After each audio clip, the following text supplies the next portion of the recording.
मंत्री और नेताओं को कोई बस की टिकट ना दे, ट्रेन की टिकट ना दे, ये पता नहीं कैसे मुख्यमंत्री बन गए, कैसे ये एमपी और मेंबर ऑफ पार्लियामेंट बन गए। वोट तो आपने भी दिया होगा। मैं नहीं देता जी ने कोई वोट, बीजेपी वालों को तो कोई वोट नहीं है। इनके लिए तो सिर्फ एक ही इलाज है और वो है जूते की माला। स्वागत किया जाए पूरे देश में इनका जूते की माला से, वो सबसे बेहतरीन है। नवा महीना चल रहा है, पहले तो बॉर्डर पे थे, अब संसद गए, जंतर मंतर पे बैठ गए, आपको क्या लगता है? देखिए, जब देश की सरकारें सुनेंगी नहीं ना, और देश का दुर्भाग्य है कि संसद पे जाने के बावजूद भी देश की सरकारें नहीं सुननी है। देश के माननीय प्रधानमंत्री नरेंद्र मोदी जी कहते हैं कि मुझे संसद में बोलने नहीं दिया जाता। अरे आपके कैबिनेट मंत्रियों को तो सभी लोग जानते हैं।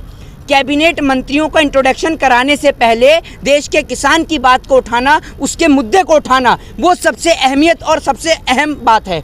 और उसकी बात प्रधानमंत्री मोदी, आप एक बात बताइए, रोज डेली टेलीविजन पे इनके प्रवक्ता आ जाते हैं, पार्टी के प्रवक्ता आ जाते हैं। एक बात आप मुझे बताइए, किसान और किसान नेता इनके प्रवक्ताओं से बात करेंगे या कृषि मंत्री से बात करेंगे, प्रधानमंत्री से बात करेंगे या राष्ट्रपति से बात करेंगे? आप एक बात बताइए, तो आए दिन आ जाते हैं मुंह उठा के।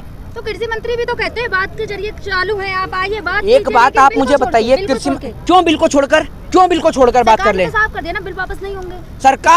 सरकार साबित ये कर दे, चाहे सरकार 100 बार साफ कर दे कि बिल वापसी नहीं होंगे, सरकार आएगी तो बिल अपने आप ही साफ हो जाएंगे।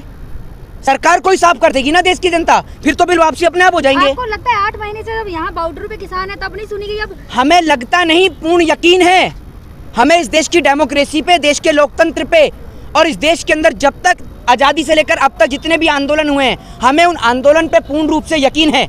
जेपी आंदोलन के बाद, देश की आज़ादी के आंदोलन के बाद, ये सबसे बड़ा आंदोलन है जो 8 महीने तक चल रहा है। देश में 8-8 महीने तक आंदोलन चलेंगे, देश के अंदर कैसे काम चलेगा? देश के युवा सड़क पे हैं, बेरोजगारी को लेकर, शिक्षा को लेकर, स्वास्थ्य को लेकर। माननीय प्रधानमंत्री जी, भारतीय जनता पार्टी के लोग, तमाम बड़े बड़े नेता यूपी चुनाव में व्यस्त हैं, किसान की ओर ध्यान नहीं देख रहे हैं। आप कह रहे हैं युवा बेरोजगार है, वहीं हर जगह आप दिल्ली चले जाइए, कहीं भी चले जाइए, 4 लाख रोजगार तो दिए हैं ना युवाओं को। कौन से 4 लाख रोजगार दे दिए, आप बता दीजिए मुझे। पोस्टर में देखिए आप, पोस्टर में आपको, अगर सुनिए, अरे मेरी बात सुनिए, पोस्टर में आपको अंबानी जी के घर का बता दूं तो आपको मानने लगेंगे अंबानी के घर का? ये बताइए ना आप मुझे। तो लोग तो वोट तो पोस्टर देख कर देते हैं ना। पोस्टर देख के देते हैं वोट, हैं? तो एक बात मुझे बताइए कि पोस्टर देख के अगर लोग वोट देने लग जाए तो फिर पोस्टर और एडवर्टाइजिंग करा दी जाए। जैसे आपको नहीं पता कि 4 लाख रोजगार दिए, तभी तो पोस्टर लगाएं कि पता लगे आप जैसे लोग। अगर यंगस्टर्स को, युवाओं को रोजगार मिल गया होता तो युवा जो यहाँ पर बैठे हुए हैं वो बैठे हुए होते। किसानों के साथ में देश का युवा भी बैठा है। लोगों को तो बीजेपी की हर बात पे विरोध है। और आप कह रहे हैं कि एक बात बताइए, आपने 4 लाख रोजगार दे दिए। 2 साल से 3 साल से देश की राजधानी के अंदर का ये हाल है कि कोई पेपर, कोई एग्जाम नहीं हो रहे हैं, रोजगार कहाँ से दे दिए? आत्मनिर्भर भारत बनाइए ना, आप ऐसे बनिए कि दूसरों को रोजगार दीजिए। हैं? ऐसे कैसे बने? आपने सब कुछ बंद कर दिया। एक बात आप मुझे बताइए, मोदी जी चुनावी रैलियां ऐसे कर रहे हैं जैसे छोटे छोटे दुकानदारों की दुकान ऐसे बंद कराई जा रही है जैसे बेचारे दुकानदार दुकान पे सामान ना बेचकर कोरोना बेच रहे हों।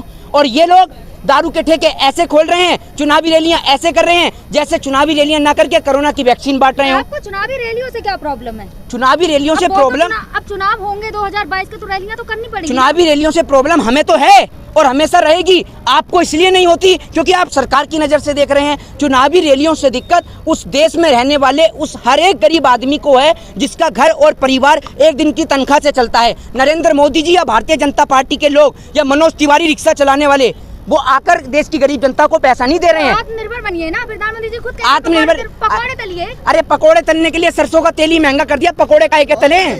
बताइए ना।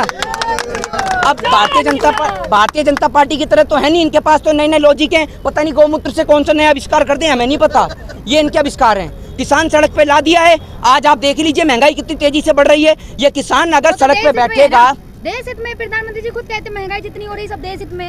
अरे भैया, मोदी जी से आप ये पूछिए देश हित में महंगाई है तो देश हित में आप इस्तीफा क्यों नहीं देते? देश हित में आज मोदी जी के इस्तीफे की जरूरत है। और बताइए कब दे रहे हैं? पूरी जनता देखना चाहती है आपके इस्तीफे को। कब दे रहे हैं आप इस्तीफा, ये बताइए। आप सरकार के, आपको चौथा स्तंभ कहा जाता है, ठीक है? आप तो सरकार के प्रवक्ता बने पड़े हैं, बिल्कुल सरकार के प्रवक्ता बन के काम करे जा रहे हैं। सरकार की आप बात वाहवाही करिए, सरकार की अगर कोई वाहवाही करने का काम होगा तो हम भी करेंगे साथ में मिलकर। लेकिन जब किसानों को सड़क पे बिठाया जाएगा, एक सरकार जब किसानों को सड़क पे बिठाएगी, आप कहते हैं ना खरीद रखा है। इस देश के अंदर किसी सरकार के, किसी नेताओं के नोटों में इतनी औकात नहीं है इस किसान के जमीर को खरीद के दिखा दे। आपको बता दूं मैं, किसी नेता के नोटों में इतनी औकात नहीं है इसको खरीद के दिखा दे। 700 किसान भाई जो शहीद हुए, सरकार को उनको जवाब देना होगा। सरकार के पास कोरोना से मरने वालों का आंकड़ा नहीं है। सरकार कह रही है ऑक्सीजन की कमी से। मोदी जी सरकार मवाली बता रही, मवाली मंत्री जी मीनाक्षी लेखी तो मवाली बता रही है किन्हें? किसानों को वो मवाली बता रही हैं। अरे मवाली तो आपकी पार्टी में है, मवाली भी है, गुंडे बदमाश और रेप और बलात्कारी भी हैं। वो कुलदीप सिंह सेंगर से बड़ा कोई मवाली है? उससे पूछिए जाकर, जो बहन बेटियों की इज्जत और आबरू लूट रहा है। यहाँ बैठा किसान, यहाँ देश को बचाने के लिए, आने वाली पीढ़ी को बचाने के लिए बैठा है। ये आपको मवाली नजर आ रहा है? मवाली नहीं, आप कंगाल हो जाएंगे अगर ये किसान ने अनाज उगाना बंद कर दिया ना, तो देख लूंगा कि आपको कौन सा अमेरिका और कौन सा डोनाल्ड ट्रंप इस देश को राशन देगा, पता चल जाएगी आपको। आपको सरकार के अच्छे काम नहीं दिखते? 10 स्मार्ट सिटी बना दी, बनारस को स्मार्ट सिटी में घोषित। हाँ, ये बुर्ज खलीफा पे खड़े होकर इंटरव्यू ले रही है ना आप, है ना? बुर्ज खलीफा पे बैठा हुआ है देश का किसान। कौन सी स्मार्ट सिटी बन गई? बनारस। कौन सी बनारस है? बनारस में इतना पानी भर जाता, बारिश आने पर नाव लेकर जाना पड़ जाती है वहाँ पर। स्मार्ट सिटी में आ गया, बनारस आ गया। कौन सी स्मार्ट सिटी में आ गया? आप कभी एक बात मुझे बताइए, कौन सी स्मार्ट सिटी में आ गया? कल को तो आप यूं भी कह देंगे कि भैया ये भी गाजीपुर बॉर्डर भी स्मार्ट सिटी में आ गया, बताइए ना। सरकार तो ये भी कहती है गाजीपुर बॉर्डर में तो किसान शहीद हुए जिस देश का अन्नदाता, जिस देश का पालनहार सड़क पे बैठा हो, वहाँ आप स्मार्ट सिटी बनाएंगे? पहले इनकी तो समस्या का समाधान करिए। देश का किसान कब तक बैठेगा सड़कों पर? पार्लियामेंट के सेशन में इंट्रोड्यूस कराने लग जाते हैं ये नए कैबिनेट मंत्री। किसान जी अपनी मर्जी से यहाँ बैठे हैं, सरकार ने तो साफ कर दिया बिल वापस नहीं होंगे।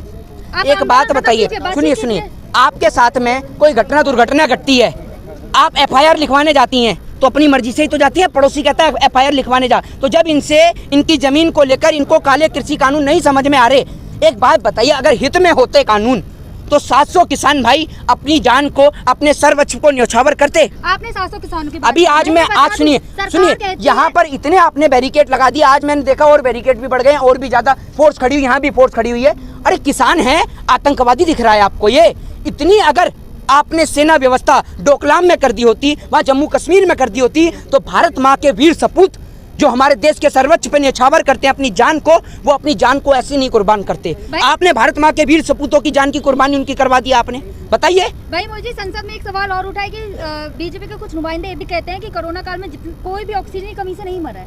आप एक बात बताइए, ऑक्सीजन की कमी के कारण नहीं पड़ा? आप इनसे यूं कहिए, पढ़ना लिखना, खैर इंडियन एक्सप्रेस पे पढ़िए, पढ़ना लिखना इनके नेताओं को आता नहीं है, खैर कोई बात नहीं, लेकिन आपको पढ़ के सुना सकते हैं। आप इंडियन एक्सप्रेस वे को उठाकर देखिए, इंडियन एक्सप्रेस ने जो न्यूज़ छापी थी उनको उठाकर देखिए। कई अस्पतालों ने इस बात को बोला कि ऑक्सीजन की कमी हुई, वेंटिलेटर की कमी हुई, दवाइयों की कमी हुई, इंजेक्शनों की कमी हुई।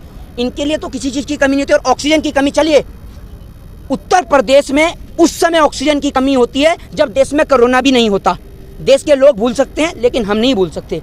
उत्तर प्रदेश इतना एडवांस क्षेत्र है कि वहाँ पर पहले ही ऑक्सीजन की कमी के कारण बच्चे मर जाते हैं। आप भूल गई होंगी या आपको याद नहीं होगा, क्योंकि आप तो सरकार के प्रवक्ता हैं, याद है आपको? मोदी जी आपसे अगर कोई सवाल पूछे आप उसी के ऊपर खड़ा कर देते हो सवाल कि आप सरकार के प्रवक्ता हैं। तो भैया आप पे नहीं करेंगे तो किस पे करेंगे? आप ही कह रहे हैं। आप एक बात बताइए, आप काम किए वही तो गिनवा रहे हैं। आपका कनेक्शन 24 घंटे मोदी सरकार से ही मिला रहता है कि मोदी जी ने कोई भाषण, कोई घोषणा करी, तुरंत बताते हैं ये घोषणा करी। आप इसको भी तो सुनिए, देश के युवाओं को सुनिए, किसानों को सुनिए। देश में बेरोजगारी इतनी बढ़ रही है, महंगाई बढ़ रही है, उसको लेकर सुनिए, उसको लेकर बात करिए, बताइए ना। भाई यूपी चुनाव की बात करें, यूपी चुनाव 2022 में जो चुनाव होंगे उसमें बीजेपी सारे अपने दिग्गज नेता उतार रही है। हाँ। तो विपक्ष के लिए तो प्रॉब्लम है ना। दिग्गज नहीं, ये सारे के सारे इनकी टीम के अंदर। योगी जी, केशव प्रसाद मौर्य सब उतर रहे हैं यूपी चुनाव में। काय के योगी जी? किसी को आप चूरन देने वाला वो काना पौने 2 आंख वाले बाबा रामदेव को आप बाबा बताते हो, बिजनेसमैन है योगी। इनको काय को बता? अजय सिंह बिष्ट बोलिए, आप नाम लेके बोलिए, अजय सिंह बिष्ट है उनका नाम। लोग डरते होंगे, अजय सिंह बिष्ट है। योगी महात्मा कहाँ से हो गए आप? सीएम है ना, यूपी के तो सीएम तो हमने कब मना करा सीएम नहीं है? अजय सिंह बिष्ट बोलेंगे तो सीएम नहीं कहलाए जाएंगे, हैं? सीएम तो वहाँ पर बंगाल में रैली कर रहे हैं, बिहार में रैली कर रहे हैं, बिहार आज बाढ़ से जूझ रहा है, सीएम लापता है। आप जाइए ना योगी जी, अब वहाँ राशन बांटिए। आज यहाँ देश, आप योगी जी के लिए इतना कह रहे भाई, दूसरे देश योगी जी को उधार मांग रहे हैं, उनके अच्छे हाँ तो भेज तो बढ़िया है। हम तो सामने से टिकट का पैसा दे देंगे। और बात बताइए, किसान यहाँ टिकट का पैसा इकट्ठा करके दे देगा, बढ़िया है, भेज दो भैया इनको। जो देश मांग रहा है आप अपने घर में रख लो योगी जी को। ये भी कहते हैं यूपी में 300 पार क्या सीटें, 300 पार? हाँ, ट्रेन की टिकट है ना।